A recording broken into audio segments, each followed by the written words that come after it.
एक नौजवान एक ख्वाहिश औरत पर आशिक हो गया, क्योंकि जवानी दीवानी होती है ना। आशिक हुआ, ये ख्वाहिशा औरत थी। इसने शर्त लगाई कि पहले अपनी माँ का सीना चाक करके उनका कलेजा ला कर मुझे दो। इश्क का भूत सवार था।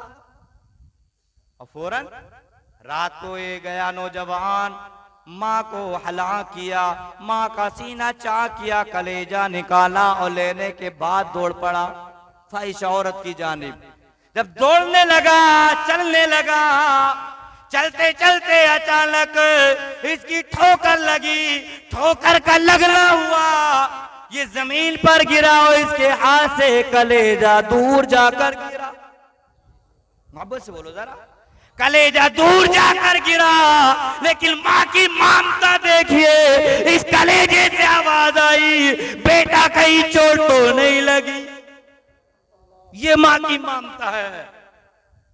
यूं हम माओ को आंखें दिखा देते हैं, यूं हम माँ बापों को सताते हैं। एक नौजवान ने अपनी माँ को कांधे पर रखकर पैदल चलकर 7 हज कराए। कितने? 7 हज। 7वां हज चलना मुकम्मल होने के करीब दिल में ख्याल आया कि मैंने माँ का हक अदा कर दिया, मैं माँ के हक से अदा हो गया, अब मेरी कोई जिम्मेदारी नहीं है। रब ने वही फरमाई, गैब से आवाज आई, अबे नादान। जब एक मर्तबा सर्दी का मौसम था, ठंड पड़ रही थी और तेरे घर में इतनी गरीबी, मुफलिसी, मोहताजी थी कि एक बिस्तर के अलावा कोई दूसरा बिस्तर नहीं था। तो उस वक्त जब तूने पखाना कर दिया था, पेशाब कर दिया था, तो तेरी माँ नींद से उठी, तुझे धोया, बिस्तर को धोया। अब घर में कोई कपड़ा नहीं, क्या बिछाए? तो तेरी माँ ने उसी गीले बिस्तर को, तर बिस्तर को बिछाया और फिर माँ उस गीले बिस्तर पर लेट गई। नाराए रिसालत, नाराए गौसियत, नकीब अहले सुन्नत भाई यूसुफ रजा साहिब किबला, नाराए तकबीर, नाराए। माँ गीले बिस्तर पर लेटी और फिर तुझे अपने सीने पर, अपनी छाती पर लिटाया। अबे नादान, अबे अहमक, तू ये समझता है कि मैंने माँ का हक अदा कर दिया? अबे नादान, अभी तो उस रात का भी हक अदा नहीं हुआ, अभी तो उस रात का भी हक अदा नहीं हुआ है। नौजवानों, आज ये घर घर की कहानी, आज घर घर में ये झगड़ा है। कितनी सासें आती हैं कि ऐसा कोई ताबीज दे दो, ऐसी कोई दुआ कर दो कि हमारी बहू हमारी फर्माबरदारी करने लगे, जैसा हम कहें वैसा करने लगे। कितनी बहुएं ऐसी आती हैं, नंबर देने कहां से यूट्यूब से निकाल लेते, फोन करते हैं, सर कि हजरत कोई ऐसी दुआ बता दो, कोई वजीफा बता दो, हमारी सास बहुत जोड़ मार रही है नहीं? सास जोड़ मार रही है। अभी जाहिला, नादान, जिस तरह से तू अपने घर रही, माँ बाप को माँ बाप समझा, अब हकीकी घर तेरा घर ये घर है। अपने माँ बाप को छोड़ के आई, अब हकीकत में तेरे ये माँ बाप हैं। इनको अम्मी और अब्बू कह के तो पुकार। एक दिन तो अम्मी कहेगी, अब्बू कहेगी, 2 दिन कहेगी, 3 दिन कहेगी, चौथे दिन अगर सास और ससुर जालिम भी होंगे तो उन्हें तरस आ जाएगा। ये अम्मी अब्बू कह के पुकारती है और हम हैं कि इसको जो गलत नजर से देखते हैं, हम इसको कभी बेटी कहकर कहीं नहीं पुकारते। लेकिन कमियां दोनों जानिब से हैं। ये भी आकर के खालू खाला कह रही है, ये भी खाला खालू कह रही है, अम्मी अब्बू कह ही नहीं रही है। ये भी कम थोड़ी है। और नई नवेली आई तो आने के बाद कह दिया, इस बुड्ढे को खांसी बहुत आ रही है, बलगम बहुत आ रहा है, इसकी चारपाई बाहर निकालो। ये हालात हमारे हैं। मैं भी आपके माँ बहन रहता हूँ, आप जैसा ही मैं भी इंसान हूँ, लेकिन तजर्बा मिलता है। आपसे मुलाकातें होती हैं, लोग आते हैं, मिलते हैं, जुलते हैं, क्योंकि मुझ पे भी कई जिम्मेदारियां, इमामत और खिताबत की जिम्मेदारी, मदरसे की जिम्मेदारी, और यूं फिर गाय बगाए है जगह ब जगह जलसों में जाना, हर तरह के लोगों से मुलाकात होती है, तो तजर्बा भी बढ़ता चला जा रहा। ये हालात हमारे। हजरत मालिक बिन दीनार को कौन नहीं जानता। हजरत मालिक बिन दीनार जब हज करके फारिग हुए तो मैदान अरफात में आए।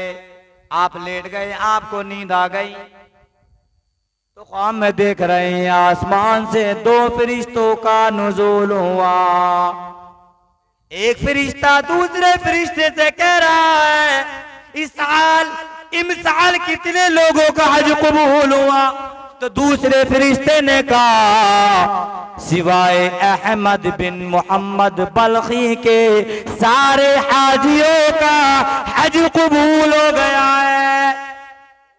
बड़ी लंबी मसाफत की है, बड़ा लंबा सफर किया है, लेकिन इसके बावजूद महरूमी रही।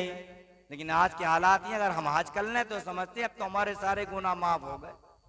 हज करने से पहले अगर किसी की मैंड नहीं काटी तो हज करने के बाद मैंड और जम के काटे, इसमें कोई शक नहीं है।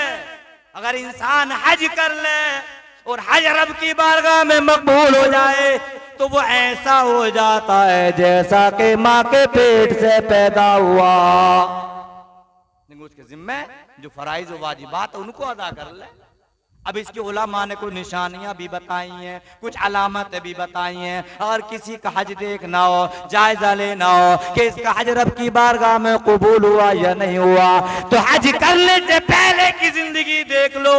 हज करने से पहले नमाजी नहीं था, हज करने से पहले रोजा नहीं रखता था, हज करने से पहले तिलावत कलामुल्लाह नहीं करता था, हज करने से पहले पड़ोसी के हुकूक को अदा नहीं करता था, लेकिन हज करने के बाद पांचों वक्त का नमाजी भी हो गया। नाराए तकबीर, नाराए रिसालत, नाराए गौसियत, मसलके आला हजरत, ताजदार अंबिया कॉन्फ्रेंस, नाराए तकबीर, नाराए। तो समझ लो मतलब हज करने से पहले की जिंदगी और बाद की जिंदगी देखो, अगर फर्क है, चेंजिंग है, तब्दीली है, तो समझ लो इसका हज अल्लाह की बारगाह में कबूल हो गया है। इसलिए हज करना तो आसान है, लेकिन इसको सलामत रखना बड़ा मुश्किल है। वो हमारे अपने हिंदुस्तान का तो ये मामला हो गया कि जब बिल्कुल कमजोर हो जाएंगे, किसी लायक नहीं रहेंगे, हज करना कोई मामूली फरीजा थोड़ी है। कितने अरकान है हज करने में। आदमी अगर सही मानना में पूरे अरकान को अदा करके आएगा तो वहां से दुबला होकर के आएगा। और सऊदी में रहने वाले लड़कों से मेरे भी मामलात बताते हैं यहाँ के हाजी हैं 70 और 60 साल की उम्र में जाते हैं, और भाई जाने के बाद भीड़ भाड़ देखते तो कमरों में सोते रहते हैं।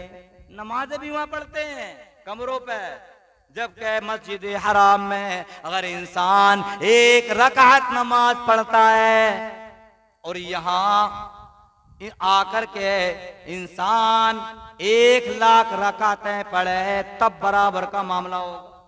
यहाँ की 1 लाख रकातें, मस्जिद हराम की 1 रकात नमाज बराबर है।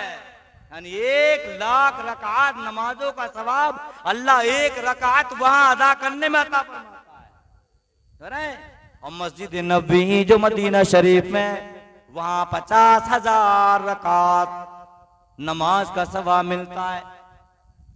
हजरत मालिक बिन दीनार ने जब इतना सुना तो आप जुस्तजू में लग गए, ढूंढने में लग गए ये अहमद बिन बल्खी कौन, उनकी जुस्तजू में लग गए, तलाश में।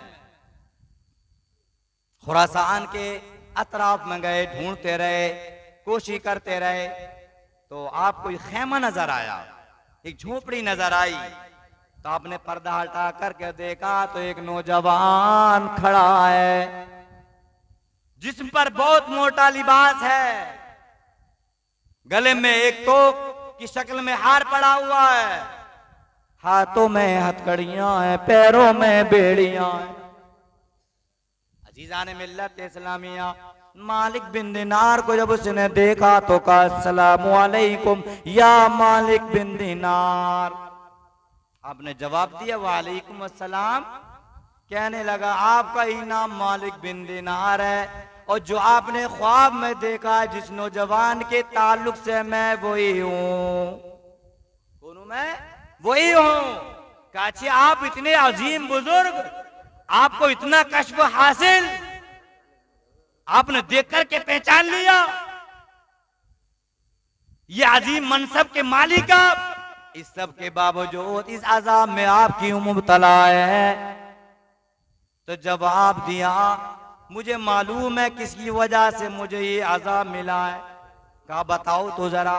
बताया कि इसकी वजह यह है कि मेरे बाप मुझसे नाराज है, बाप मुझसे खफा है, बाप मुझसे गुस्सा है। तो हजरत मालिक बिन दिनार ने कहा तुम्हारे बाप मिलेंगे कहाँ? मेरी मुलाकात करा दो, हो सकता है मैं आपके और आपके बाप के दरमियान सुलह करा दूं। इस नौजवान ने कहा कि फुला जगह पर मेरे बाप खेमे में बैठे हुए शहाना कर्रोफर के साथ बैठे मिलेंगे। एक खादिम को भेजा कि जाओ इनको मेरे बाप के पास पहुंचाइए। मालिक बिन दिनार गए तो देखा एक बुजुर्ग एक अजीम कुर्सी पर बैठे हुए हैं। जाने के बाद आपने सलाम किया और कहा मैं मालिक बिन दिनार हूं और मैंने आपके बेटे को इस तरह के अजाब में मुब्तला देखा। ऐसे ये दिल, ये वो दिल है जो दूसरों को माफ किया जाए, वो तो आपका बेटा है। अगर गलती हो गई, मिस्टेक हो गई तो क्या हुआ?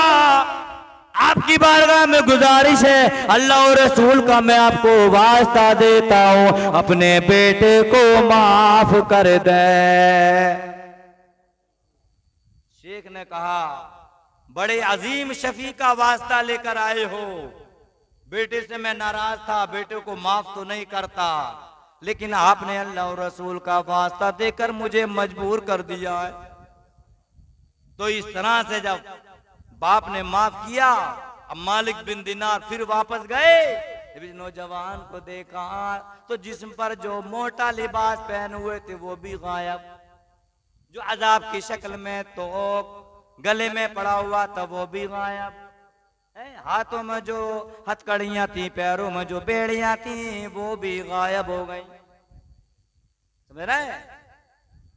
तो लोगों, इसलिए मैं आपसे कहूंगा कि कभी भी माँ बाप के साथ बदसलूकी ना करें, माँ बाप की खिदमतें करें, माँ बाप की दुआएं लें, तो इंशाअल्लाह माँ बाप भी दुआएं देंगे और इन दुआओं की बरकत से आपका बेड़ा पार